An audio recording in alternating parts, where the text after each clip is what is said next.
మంత్రి ఉండని మరి ఈ రోజున మరి చంద్రబాబు నాయుడు గారు మీరు చూసినట్టయితే విద్యారంగం చూసాము ఈ రోజు ఏమవుతుంది మా నాయకుడు జగన్మోహన్ రెడ్డి గారు నాడు నేడు అని చెప్పి మంచి ఇన్ఫ్రాస్ట్రక్చర్ ఫెసిలిటీస్ ప్రొవైడ్ చేసి గోరు ముద్ద అని తీసుకొచ్చి ఒక చక్కటి అంబియన్స్ క్రియేట్ చేసి పిల్లలకి ఇంగ్లీష్ మీడియాన్ని ఇంట్రడ్యూస్ చేసి చక్కటి స్టాండర్డ్స్ని పెంచి చక్కగా స్కూల్లో చదువుల గురించి అమ్మఒడి లాంటివి తీసుకొచ్చి పథకాలు తీసుకొచ్చి ఈరోజు స్కూల్ వ్యవస్థని విద్యా వ్యవస్థని స్ట్రెంథెన్ చేసి ముందుకు వెళ్తే మరి ఈ విద్యను నీరుగాస్తూ ఎంతసేపు కూడా ఈ రోజున ప్రభుత్వ బడులను పక్కన పెట్టి ప్రైవేట్ కాలేజీలు ప్రైవేట్ స్కూళ్ళు వాటిని పోషించేటువంటి పరిస్థితి చంద్రబాబు నాయుడు గారు చేస్తూ ఉన్నారు. అలాగే వైద్యం విషయం చూద్దాము. ఈరోజు వైద్యం విషయానికి వస్తే ఈరోజు చదువుకుంటూ వచ్చాను ఇక్కడ పేపర్లో నెల్లూరులో ఒక ఇన్సిడెంటు. హాస్పిటల్కి వెళ్తే డ్యూటీ డాక్టర్ లేరంట. వెంటనే 108కి ఫోన్ చేస్తే 108 కూడా ఒకటి వస్తుందన్నారు, ఒకటి రాదని చెప్పారు. అది కూడా రాలేదు. వాళ్ళు ఏదో ప్రైవేట్ వెహికల్లో బయలుదేరేసరికి ఒక వ్యక్తి 55 సంవత్సరాలు ఉన్నట్టున్నాడు. ఆయన మారుబోయిన వెంకటరామయ్య అనే అతను చనిపోయాడు. వైద్యం విషయంలో కూడా ఇంతే నిర్లక్ష్యము. ఇక ఏంటంటే మెడికల్ కాలేజ్ ప్రైవేటైజేషను, ఏదైనా కూడా ప్రైవేటైజేషన్ అంటే ప్రభుత్వ ఆస్తిగా ఉన్నటువంటి అన్నీ కూడా ప్రైవేట్ వాళ్ళకి ఇచ్చి ప్రైవేట్ వ్యవస్థను పోషించాలి, సొమ్ము చేసుకోవాలనేటువంటి ఉద్దేశంలో.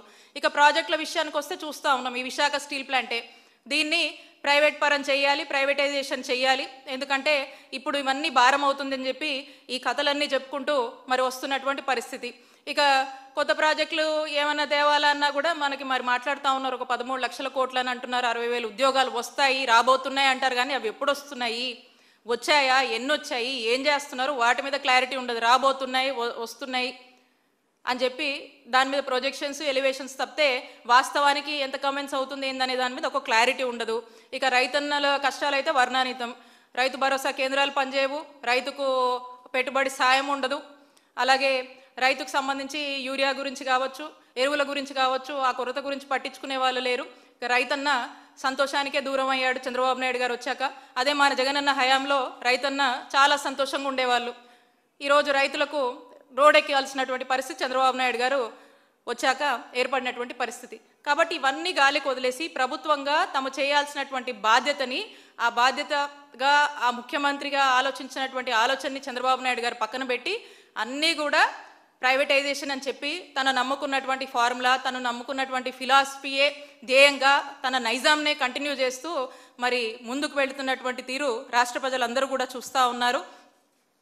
అందుకే చెప్తా ఉన్నాము మేము, ఈ విశాఖ స్టీల్ ప్లాంట్ ప్రైవేటీకరణ అనేది దాంట్లో భాగంగా సంస్థను ముక్కలు చేస్తున్నారు ఈ చంద్రబాబు నాయుడు గారు వచ్చాక. మరి ప్లాంట్లో ఇప్పటికే 32 విభాగాలు కూడా ప్రైవేట్ పరం చేశారు. సంస్థలో కొత్త ఉద్యోగాల భర్తీ లేదు. స్టీల్ ప్లాంట్ భూములు ఇచ్చిన 8,000 మంది వాళ్ళకు కూడా ఉద్యోగాల కోసం గత 40 ఏళ్లుగా కూడా ఎదురు చూస్తూ ఉన్నారు. మరోవైపు స్టీల్ ప్లాంట్ కార్మికుల యాజమాన్యం జీతాలు కూడా బకాయి పడినటువంటి పరిస్థితులు ఉన్నాయి. మరి టీడీపీ కూటమి వైఖరితో ప్రత్యక్షంగా దాదాపు 20,000 మంది రెగ్యులరు కాంట్రాక్ట్ ఉద్యోగులకు అన్యాయం జరుగుతుండగా పరోక్షంగా లక్షలాది మందిపై ఈ ప్రభావం చూపుతుంది.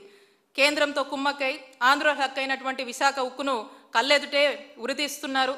ఇప్పటికే నేను చెప్పాను ఇందాక 32 మంది ప్రాణ త్యాగాలతో మరి ఏర్పడినటువంటి ఈ విశాఖ స్టీల్ ప్లాంట్ ఇకనైనా ఈ టీడీపీ కూటమి ప్రభుత్వం మరి తమ వైఖరి మార్చుకొని ఈ విశాఖ స్టీల్ ప్లాంట్ని కాపాడాలని మేమంతా కూడా డిమాండ్ చేస్తూ ఉన్నాము. చంద్రబాబు నాయుడు గారిని ఇప్పటికీ మేము ఆయనకి వైఎస్ఆర్ కాంగ్రెస్ పార్టీ ఒకటే డిమాండ్ చేస్తుంది. ఇప్పటికైనా ఈ స్టీల్ ప్లాంట్ ప్రైవేటీకరణపై జరుగుతున్నటువంటి కుట్రల్ని ఆపమని, అలాగే మీకు వీలైతే ఇవన్నీ కూడా కేంద్రంతో మాట్లాడి అక్కడున్న ప్రాంత ప్రజలకు, ఆ ప్రాజెక్టుకి, అక్కడున్న కార్మికులకు న్యాయం చేయమని, ఇక మీరే ఈ వైట్ ఎలిఫెంట్ థియరీ అని చెప్పేసి ఈ ఆయుధాలని కేంద్రానికి ఇచ్చి ఉరి వేయొద్దు విశాఖపట్నం స్టీల్ ప్లాంట్కి అని తెలియజేసుకుంటూ వీలైతే మంచి చేయండి. లేదంటే ఈ వైట్ ఎలిఫెంట్ కబుర్లు అలాంటివన్నీ మాట్లాడకుండా మౌనంగా అన్నా ఉండండి అని చెప్పి మేము కోరుతా ఉన్నాము. అలాగే మా నాయకుడు జగన్మోహన్ రెడ్డి గారు నాయకత్వంలో విశాఖపట్నం స్టీల్ ప్లాంట్ ప్రైవేట్ పరం కాకుండా దాన్ని కాపాడేందుకు అన్ని స్టెప్స్ తీసుకున్నాము. మాకు పొత్తు లేకపోయినా మేము ఒంటరిగా అయినా ఆ రోజు మేము పోరాడి మా నాయకుడు చిత్తశుద్ధితో దాన్ని ప్రైవేట్ పరం కాకుండా మా నాయకుడు జగన్మోహన్ రెడ్డి గారు కాపాడడం జరిగింది. ఇప్పటికైనా కూడా ఈ విశాఖపట్నం స్టీల్ ప్లాంట్ని కాపాడుకునేందుకు మేము అవసరమైన అన్ని పోరాటాలు చేస్తాము. మేము కార్మిక పక్షాలతో కలిసి అవసరమైన రాజకీయ పార్టీలతో కలిసైనా సరే దీన్ని నిరంతరం కాపాడుకునేందుకు అన్ని విధాల పోరాటాలు చేస్తాము. మా నినాదం రాష్ట్ర ప్రజల నినాదం విశాఖ ఉక్కు ఆంధ్రుల హక్కు అనేటువంటిది ఇప్పటికైనా ఎప్పటికైనా మేము అది ప్రైవేట్ పరం కాకుండా మ్యాక్సిమం వైఎస్ఆర్ కాంగ్రెస్ పార్టీ కాపాడుకుంటుంది. దీనికోసం ఎంత పెద్ద పోరాటమైనా ఎందాకైనా పోరాడతామని హెచ్చరిస్తూ మరొకసారి చంద్రబాబు నాయుడు గారి ప్రభుత్వాన్ని, చంద్రబాబు నాయుడు గారిని దీన్ని ప్రైవేట్ పరం చెయ్యొద్దు అని వైఎస్ఆర్ కాంగ్రెస్ పార్టీ డిమాండ్ చేస్తూ ఉంది.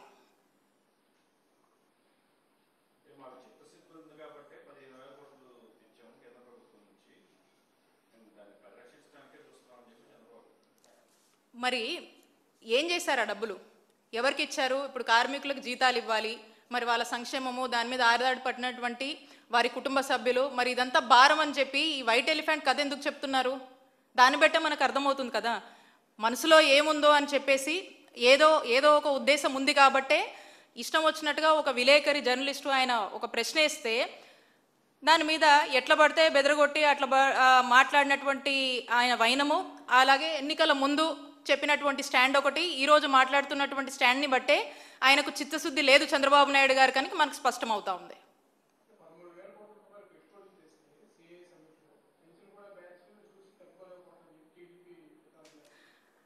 ఇప్పుడు వాళ్ళు అదే అన్న చెప్తా ఉన్నాం కదా, మాకు అలాంటివి ఏం అవసరం లేదు, మేము చెప్తా ఉన్నాము ఆ డబ్బులు ఎక్కడి, ఆ డబ్బులు వస్తే మీరు ఏం కమెంట్స్ చేస్తున్నారు, ఎన్ని ఉద్యోగాలు ఇప్పిస్తున్నారు, ఏటేటికి వాటిని వాడుతున్నాం అనేది క్లారిటీ ఇవ్వమంటున్నాం. క్లారిటీ ఇవ్వమనండి. దాని మీద వాళ్ళు క్లారిటీ ఇవ్వట్లేదు. ఇవ్వకుండా దీన్ని ప్రైవేట్ పరం చేద్దామని వాళ్ళ యొక్క మనసులో ఉన్నటువంటి ఆలోచనని ఏ విధంగా వెలబుచ్చుతున్నారో మనం చూస్తున్నాము. ప్రతి దాంట్లో చూస్తున్నాము. ఇందాక చెప్పాను, మెడికల్ కాలేజీలు ప్రైవేటీకరణ, ఏదన్నా ఒక డెవలప్మెంట్ ప్రభుత్వ రంగంలో ప్రజల ఆస్తులు ఉన్నాయన్నీ కూడా ప్రైవేటైజేషన్ చేయాలి, స్కూళ్ళు ప్రైవేటైజేషన్ చేయాలి, దేంట్లో అయినా కూడా ప్రైవేటైజేషన్ చేసి సొమ్ము చేసుకొని ప్రైవేట్ రంగాన్ని పోషించాలి, గవర్నమెంట్ సెక్టర్ని కిల్ చేయాలి, పబ్లిక్ సెక్టర్ని కిల్ చేయాలనే అంశం మీద వెళ్తూ ఉన్నారు. కాబట్టి వాళ్ళు దేనికి ఖర్చు పెడుతున్నారు, ఎంతమందికి ఇంకా బకాయిలు చాలా ఉన్నాయి, ఉద్యోగాలకు జీతాలు చాలా ఇవ్వాల్సినటువంటి అవసరం ఉంది, దేనికి ఎంత ఇచ్చారు, ఏం చేస్తున్నారు అనేది క్లారిటీ ఇవ్వమని అడుగుతా ఉన్నాం.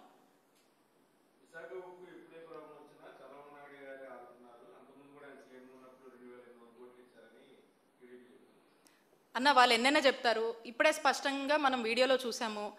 మొన్న ఎలక్షన్ ముందు చంద్రబాబు నాయుడు గారు దీనికి ఏ రకమైనటువంటి పోరాటమైనా చేస్తాము, ప్రైవేటీకరణను ఆపేందుకు మేము పోరాటం చేస్తాం, మీతోనే ఉన్నాం, ప్రైవేటీకరణ కాకుండా చూస్తామని చెప్పి వారే క్యాంపెయిన్లో చెప్పి స్లోగన్స్ ప్రజలతో కూడా అనిపించారు.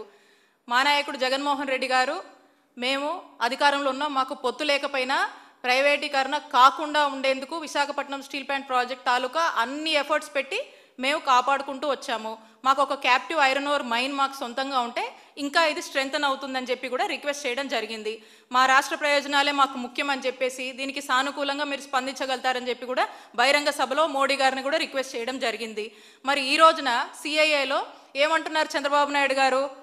ఇప్పుడు వచ్చేసి ఇది ఒక వైట్ ఎలిఫెంట్, ఇది మాకు భారం అయిపోయింది అని చెప్పి వైట్ ఎలిఫెంట్ థియరీ రాష్ట్ర ప్రజలకు చెప్పి ఈరోజు నమ్మించే ప్రయత్నం చేస్తూ ఉన్నారు. అలాగే ఈరోజు కేంద్రానికి వీళ్ళే దీనికి విశాఖ స్టీల్ ప్లాంట్కి ఉరేస్తూ ఇంక మరి ఆ తాడును అందిస్తున్నటువంటి పరిస్థితిగా మీకు లారగండి చచ్చిపోదామని చెప్పేసి అలాంటి పరిస్థితిని. కాబట్టి మీకే స్పష్టత ఉంది, ప్రజలందరూ కూడా చూస్తున్నారు. అక్కడే మనకు స్పష్టం అవుతా ఉంది ఏమని అంటే ఖచ్చితంగా దీన్ని ఈ ప్రాజెక్ట్ని చంపేయాలని చంద్రబాబు నాయుడు గారు నిర్ణయించుకున్నారు. దీన్ని ఎవరో ప్రైవేట్ వాళ్ళ చేతిలో పెట్టాలనుకుంటున్నారు. కాబట్టే ఈ కథ అంతా నడుపుతున్నారు. దీనికి చిత్తశుద్ధి మాకుంది, మా నాయకుడు జగన్మోహన్ రెడ్డి గారు ఉంది. ఈరోజు మీరు పొత్తులో ఉన్నారు కదా, మరి ఏం చెప్పి దాన్ని స్ట్రెంగ్తన్ చేసి కాపాడుతారో కాపాడండి, ప్రైవేట్ పరం కాకుండా. ఇప్పుడు అలా గనక మీరు ఎఫర్ట్స్ ఉంటే ఇంత మ్యాండేట్తో గెలిచారు కదా, ఇంతమంది ఎంపీలు ఉన్నారు కదా, ఎక్కడ మీరు ఏదైనా ఒక లెటర్ రాశారా, ఏదైనా ప్రయత్నం చేశారా? చెప్పండి, ఆ ఎఫర్ట్స్ ఏం పెట్టారో చెప్పండి. కాపాడండి విశాఖపట్నం స్టీల్ ప్లాంట్ని. ఆ కార్మికులను అవమానించేలా మాట్లాడకుండా వాళ్ళకి కావాల్సినటువంటి నీడ్స్ మీద పని చేయండి.